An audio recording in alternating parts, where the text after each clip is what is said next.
All right, now we're joined by Jason Roberts, who's running for mayor. So go ahead with a 2-minute introduction. Well, as you know, I'm Jason Roberts, running for mayor.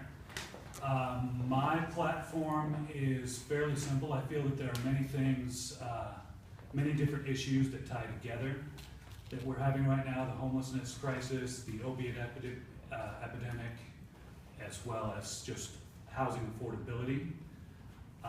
These are all things that I feel that we can solve sort of together. I also put a strong emphasis on small business and communities. I'm a strong believer that communities need to be more empowered in the overall municipal decision making. Particularly, you'll find that when decisions to upzone or develop neighborhoods and communities comes up, I am more inclined to say that those decisions need to be first discussed with the communities involved. I'm not a big fan of the mayor's current budget, the way he spends money. It's one of the things that had drawn me into the race, is I feel that a lot of this money is being spent without any sort of accountability or transparency. For example, the homeless crisis is a great example of how surveys and studies are done and committees created to solve an issue when very little of the money actually ends up getting filtered down to solve the problems that the committees are there to solve. We can take your questions now. Okay, that sounds good. So I think now we have our 4 prepared questions. Feel free to turn over the sheet of paper in front of you and read along as we read them aloud. I think we left off with David. Will you do number 1? What is your strategy for implementing, leveraging, and perhaps improving the incentive zoning program to create diverse neighborhoods and assure affordable housing? Well, like I said, I believe that the communities need to make the decisions as far as the upzoning goes. And the way the MHA is working, I don't find that it's actually doing anything to provide affordable housing. Like when 7 to 10% of any given building's units need to be affordable, that usually only accounts for a couple of units at best. And then the affordability is pretty subjective. As you know, the annual median income in Seattle has risen to about $80,000. And that does not, in my opinion, or many others, reflect the actual average income of the Seattle. And that's where your 1-bedroom, 2-bedroom apartments are being based on, is about 30% of that. So when you're paying $2,000 for a 1-bedroom apartment, and then turning around and saying, well, we'll knock 30% off that price, it's still not affordable. So in my opinion, if you want to use a program like the Affordable Housing MHA program, you have to make sure that these incentives are providing affordable housing. I would say at least half, if not all. But that's me. Right. John, number 2. In your view, what is the city's role in ensuring equal educational achievement opportunity in Seattle Public Schools?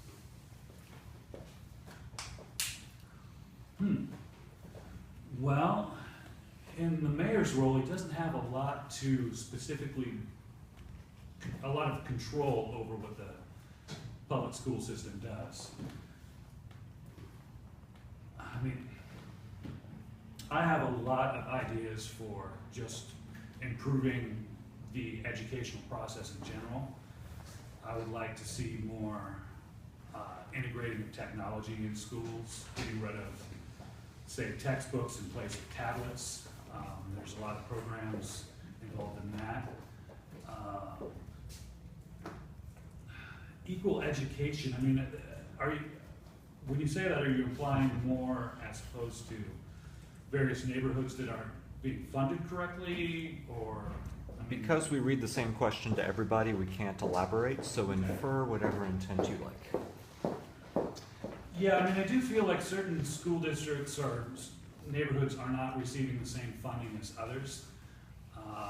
And that is something that needs to be more addressed in the sense of assuring that per capita the same budget is applied from school district to school district. So forgive me for going on an overall sort of, I would like to see a more efficient school district. I think per capita, we're spending, what was it, $12,000 to $15,000 per student per year in Seattle. I think that there's a lot of room to be made to kind of cut that budget down, get some of the infrastructure straightened out, and then do things like, you know, eliminate textbooks in place of tablets, for example, to, you know, create more streamlined content and, you know, accessibility. I mean, it's the modern age, these kids are using them anyway.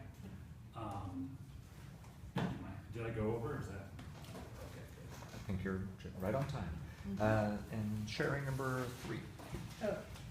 What are your specific recommendations for completion and follow-up steps of the Seattle Police Department consent decree and ongoing steps to improve department relations with Seattle's residents?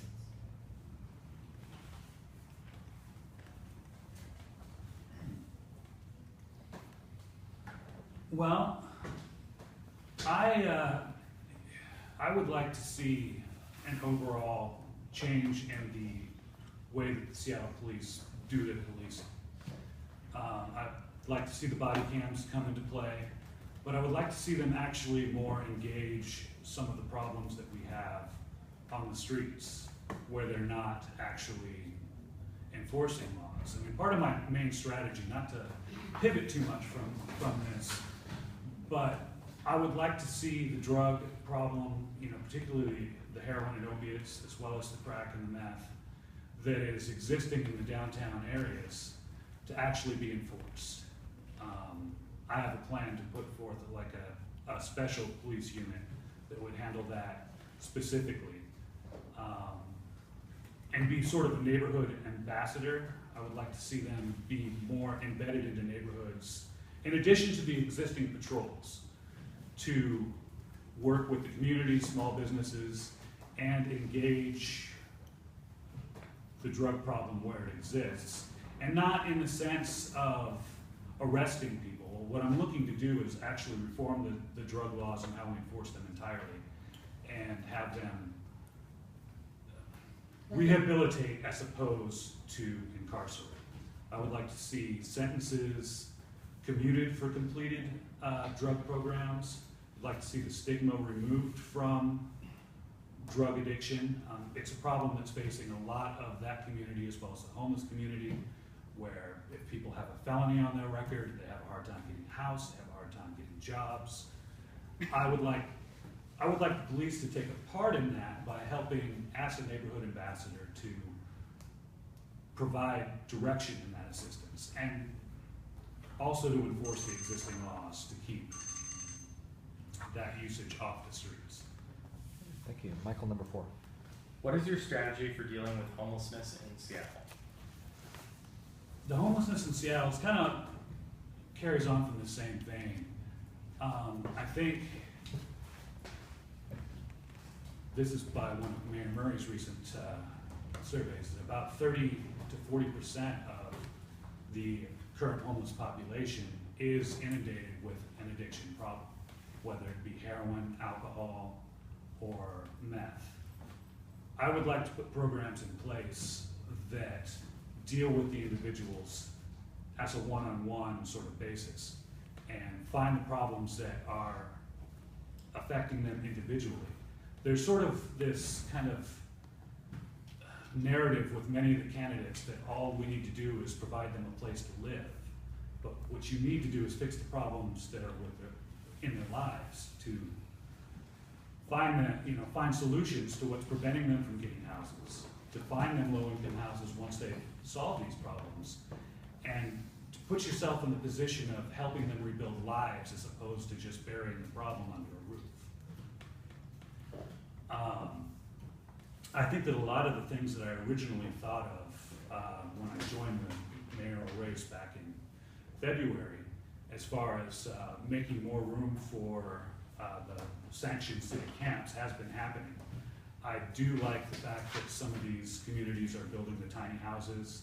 My brother-in-law is actually in carpentry school right now, and they're putting teams against each other to build just masses of tiny houses, and they're making their ways into the communities. And I'm not saying that that's a solution, but it's a great segue where you can make communities where you can focus outreach programs to get the drug rehabilitation, to get the job training, to get the needs that the individuals have, and help them move into more affordable housing. Great, so now we'll open up to follow-up questions. These are 1-minute answers. Let's talk Clayton first. Could you please elaborate on your remarks regarding drug use?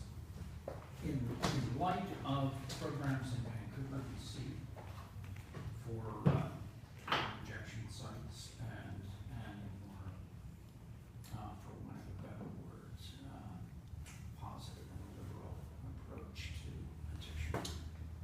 Great question. I did not get to fully expound on that. I will say I'm not a fan of the safe injection sites. That is not a direction that I would like to go. I would not take away the needle exchange programs, but I would like to see, as far as a program specifically geared at the heroin users, I would like to see a real progressive plan in place. There's a drug, for example, called Vivitrol, which is an opiate blocker, unlike some of the other ones that are like actually opiates that are, suppress the euphoria. This absolutely suppresses any euphoria and blocks the opiates. 12-step programs are great, but they're not in supply in Seattle, and we have to really look at the budget that we have available to make this happen. So I'd like to pilot programs like that where we can do sort of outpatient, if you will, treatments where if you can get them detox, get them on a program of, say, Vivitrol or a similar sort of program, and then keep them off of the, All right, off we'll the news. okay, now let me go on to the next one. So Sean, and then Liz, and Ben, and then Michael. I think that should maybe, Sorry? So Sean, and then Liz, and then Ben, and then Michael. So to follow up on the achievement gap question, I'll ask something more specific. Among the 200 biggest school districts in the U.S., Seattle has the 5th largest achievement gap between black students and white students. And Seattle actually has the largest achievement gap between black students and white students in the state of Washington. Okay. So what, as mayor, would you do to help address this issue? I think the best way to address that issue would go straight to the the schools that have high populations of African American students, and look at the budgets and look at the teachers involved, and do comparisons between demographics that are maybe not all more white demographics or whatever, and make sure that the resources are equal. I mean, that's the place that I would start, is equal resources for equal schools and equal, why am I stuttering? Equal student bodies. All right, Liz? thank you, hi, I'm Liz Campbell, and this is what I do for the Democratic Party, and outside in the rest of my life, I do some programs that have been in existence for actually several years. One is called Law Enforcement Assisted Diversion, and currently, yes, of course, we are taking on the opioid epidemic, I am immersed in the downtown area. I work with the low-level drug dealers and sex workers. We have a complete diversion program. We do operations and working group twice a month with every officer and every city department, etc. It was run first completely on private funds from the Ford Foundation as an experiment in Belltown. It is now expanded because it was picked up as the most successful program in the United States, and it is now part of the Department of Justice's best practices. So that program exists, and yes, we are looking next step. It's called Safe Consumption Space, a supervised consumption space. Liz, can we get to the question part here? Yeah, I'm wondering if this is something that you've studied, or when you're debating the other mayoral candidates, do you understand, like, their Let me answer that question directly, because I have some personal experience with the issue. My little brother died last year of a heroin overdose, and then I found out when my mother died earlier that she'd been sharing heroin with him and had actually contracted HIV from using heroin. And I've known many of my brother's friends and individuals in that culture, and I do not believe that a safe consumption site is the way to go for stopping it. I would rather alternative methods. I mean, we clearly do not have enough detox facilities, we do not have enough treatment facilities in Washington, and we really do need to look at other alternative methods like your program, but specifically we might come to loggerheads on the safe injection side. Well, certainly I respect your position. Okay, so we'll move on to Ben and then Michael. So your opponents include a powerful incumbent, a respected former mayor, and a popular community leader. What is your path to victory? Good one. Well, my path to victory would be appealing to the middle line in the Democratic Party. I find myself very socially liberal on subjects. Certain things like this particular one, I think we both agree on the same issue, just how to get there, maybe not as much. My plan is more to appeal to a fiscally responsible Democratic voter.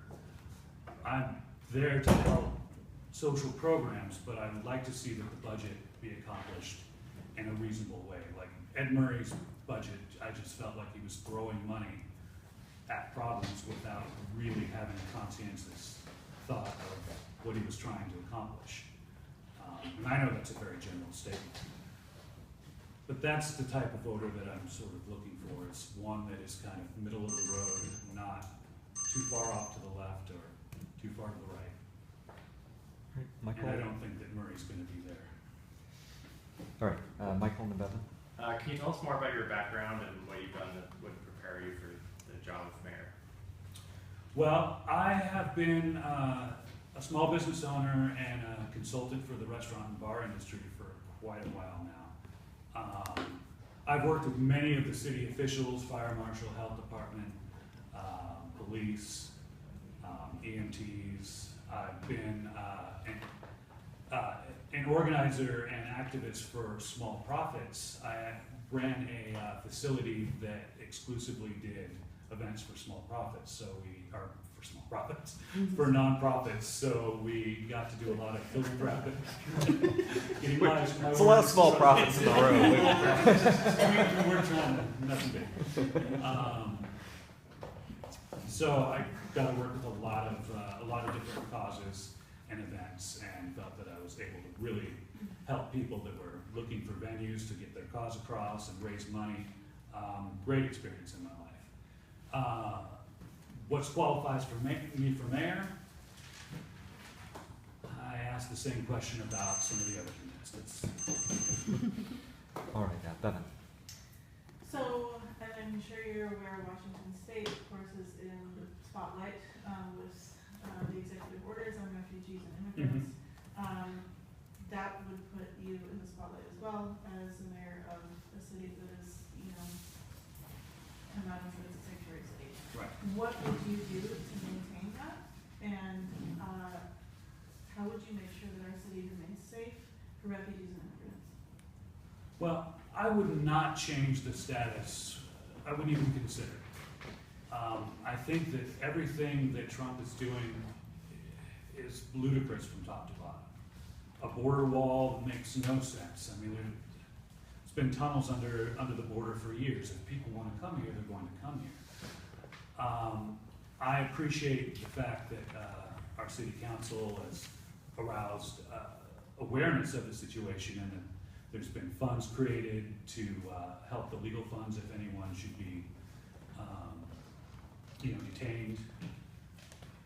But I'm certainly not planning on any sort of compliance with Trump's ICE agents. All right, we're back. And that passes down straight, as well as I'm sure I would have the full agreement of city council and the police force on that one. All right, we are out of time. If you want to take 30 seconds for a closing statement. Well, guys, thank you for inviting me. Your questions were a little different than the normal ones. I appreciate that. Threw me off my prepared monologues for a few of them. Is that Liz? I would certainly love to talk to her more. I mean, regardless of where this mayoral race takes me, but We can put you in touch. I've definitely been reaching out to various groups that do that kind of work, and it's been sort of a cause of mine. And even though we may not agree on that particular issue, I think that there's a lot of common ground that we would agree on. So I would love to get that contact from her. Absolutely. Well, thank you for coming. Thanks, guys.